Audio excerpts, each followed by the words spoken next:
Bharat news के सभी दर्शकों को जेबी शर्मा का नमस्कार। जिस तन लागे सो तन जाने, कोई न जाने पीर पराई। तो आज जिस पीर का हम जिक्र करने जा रहे हैं वो ग्रेटर फरीदाबाद क्षेत्र के लगभग 2 लाख लोगों की है। ये ग्रेटर फरीदाबाद नाम कैसे पड़ा, किस तरह से ये आगे बढ़ा, और ये पूरी कहानी जो है हम आपको बयान करेंगे। लेकिन ये कहानी जो बयान होगी वो ग्रेटर फरीदाबाद की बदहाली की कहानी प्रमोद मिनोचा जी की जुबानी।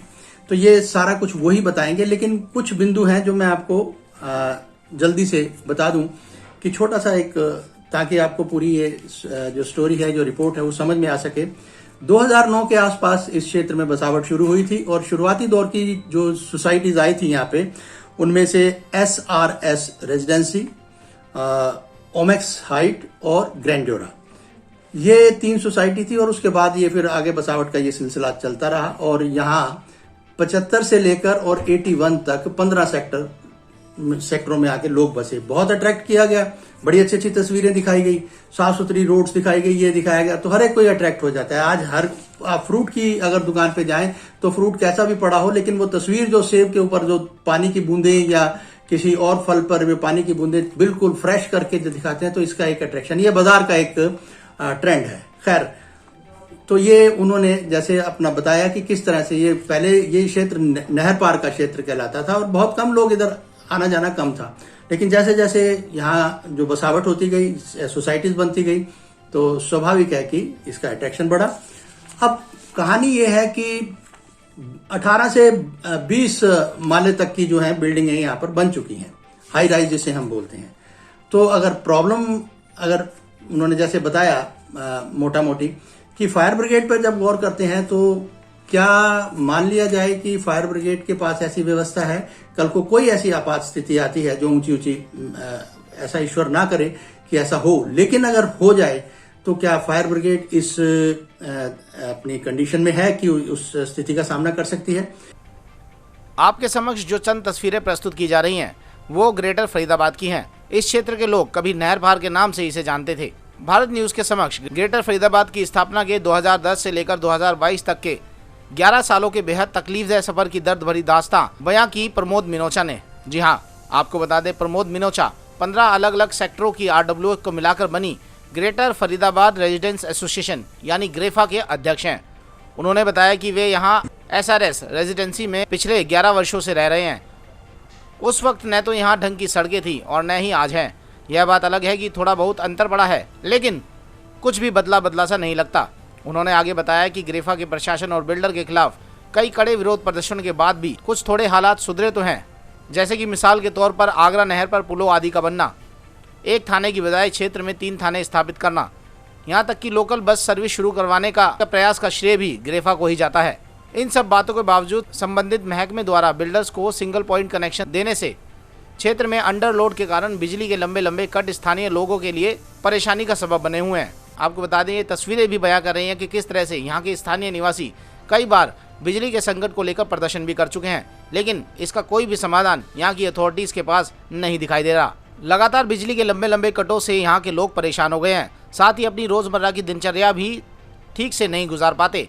वहीं इस बारे में बात करते हुए मिनोचा ने एक बहुत ही गंभीर बिंदु की ओर इशारा करते हुए बताया, भले ही ग्रेटर फरीदाबाद में बिल्डर्स ने हाई राइज बिल्डिंग का निर्माण कर दिया हो, लेकिन वो इस बात से बेफिक्र हैं कि यदि इन फ्लोर्स पर आग लगती है तो फरीदाबाद में फायर ब्रिगेड महकमे के पास 40 फीट से ऊंचे लैडर्स वाली गाड़ियां हैं भी या नहीं। इस बात पे विचार करना बहुत ज़रूरी है। ऐसे में अगर किसी हाई राइज बिल्डिंग में किसी ऊपर के माले में आग लगती है तो आपातकालीन स्थिति से कैसे निपटा जाएगा, सवाल यही है कि ग्रेटर फरीदाबाद आज 11 साल के सफर में कहाँ पहुंचा और कहाँ से शुरू हुआ था, और इसकी जो वर्तमान स्थिति है ये क्या बयान करती है, इसका क्या भविष्य क्या है। देखिए, ग्रेटर फरीदाबाद का नाम अभी 1 साल पहले इसको दिया गया है, लेकिन इसको पहले सेक्टर 75 to 89 कहते थे, जिसको नहर पार का एरिया कहा जाता था, जिसके लिए भी हमने लड़ाई लड़ी थी कि इसको एक ग्रेटर फरीदाबाद का नाम दिया जाए, जो पिछले साल सरकार ने माना है और उसको ग्रेटर फरीदाबाद कर दिया गया है। ये 2005 या 2006 के मास्टर प्लान के अंदर इस एरिया को कंसीव किया गया था और उसके बाद में 2009 के बाद में यहाँ पे बिल्डर्स ने जमीन लेकर और उनको लाइसेंस दिए गए और उस लाइसेंस के आधार पर यहाँ पे काम करना शुरू किया। 2011 तक सरकार को यहाँ पे इंफ्रास्ट्रक्चर बना के हमको देना था। आज हम 2022 में बैठे हैं, 11 साल ऑलरेडी डिले हो चुका है, लेकिन अभी भी हम इंफ्रास्ट्रक्चर के लिए लड़ाई ही लड़ रहे हैं। जहां तक ग्रेफा का प्रश्न है, जब हमने इसने 2011 में जब पोजीशन मिलना शुरू हुआ, कुछ लोगों ने यहाँ शिफ्ट करना शुरू किया, तो 2011 से 2014-15 तक हम जब लगाए तो यहाँ पे रोड्स भी नहीं था, कुछ नहीं था, इंफ्रास्ट्रक्चर, कोई कनेक्टिविटी किसी तरह की नहीं थी। तो हम लोगों ने मिलकर, जो यहाँ के रहने वाले 10-12 सोसाइटियां उस समय तक आ चुकी थी, सबने बैठ के एक प्लेटफॉर्म पे डिस्कस किया कि इस तरह से तो हम कब तक इंडिविजुअली लड़ते रहेंगे। तो हम पैसा दे चुके हैं। अगर हम पैसे की बात करें तो लगभग ईडीसी और आईडीसी के तौर पे हम सरकार को 5,000 करोड़ रुपया से ज्यादा दे चुके हैं, जो इंफ्रास्ट्रक्चर डेवलपमेंट के लिए 2011 तक जा चुका था।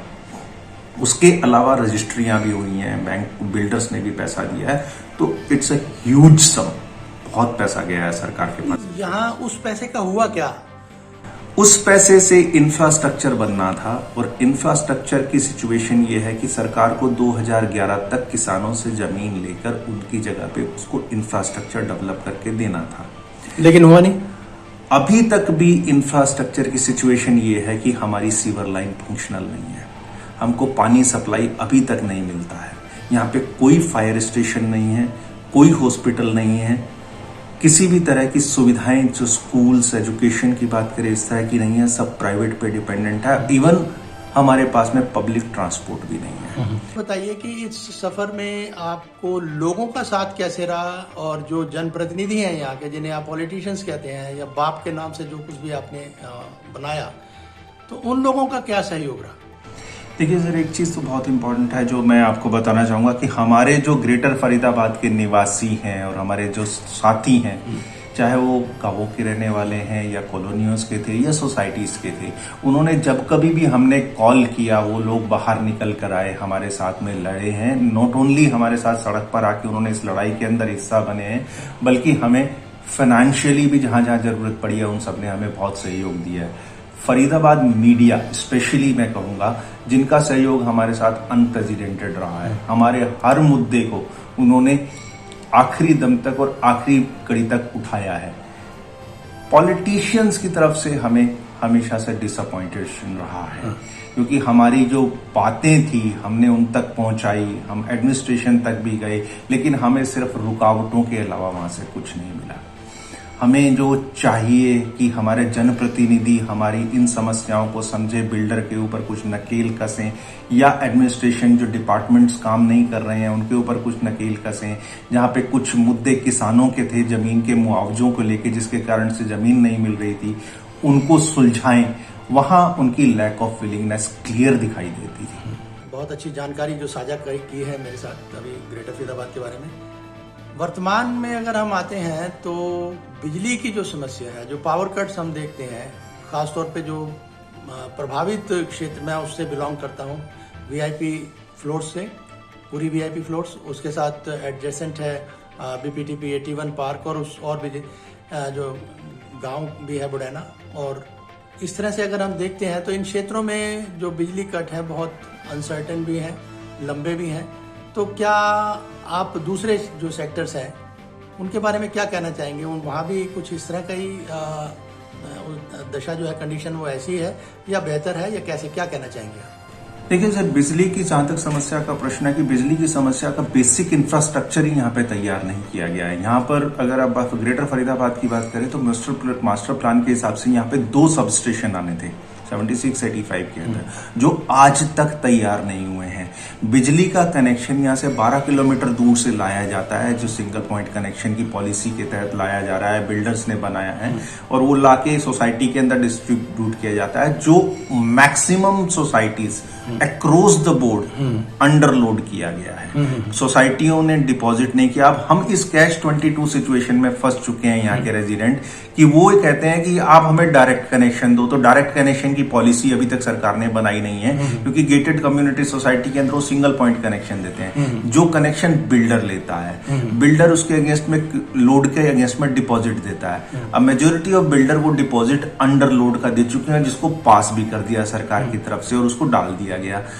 अब सिचुएशन ये है कि जब इतने लोग यहाँ पर रहने के लिए जिस समय लिया उस समय ये सफिशिएंट था, लेकिन जब पॉपुलेशन बढ़ती चली जा रही है तो वो लोड जो है वो सफिशिएंट नहीं है। इस कारण से पावर कट लगते हैं। हम लगातार इसके बारे में बात कर रहे हैं और हमने बातचीत भी की है और उनसे रिक्वेस्ट भी किया है कि हमको इंडिविजुअल कनेक्शन दीजिए। आपने 1.5-2 महीने पहले एक प्रोटेस्ट देखा होगा, सेक्टर 85 के रेजिडेंट्स थे और दूसरे भी थे अदर सेक्टर्स के। तो उन्होंने जिक्र किया था कि 235 या 36 करोड़ रुपया इस इंफ्रास्ट्रक्चर का जिसका आप जिक्र कर रहे हैं, इसके लिए बीपीटीपी के पास है। तो क्या कहना चाहेंगे?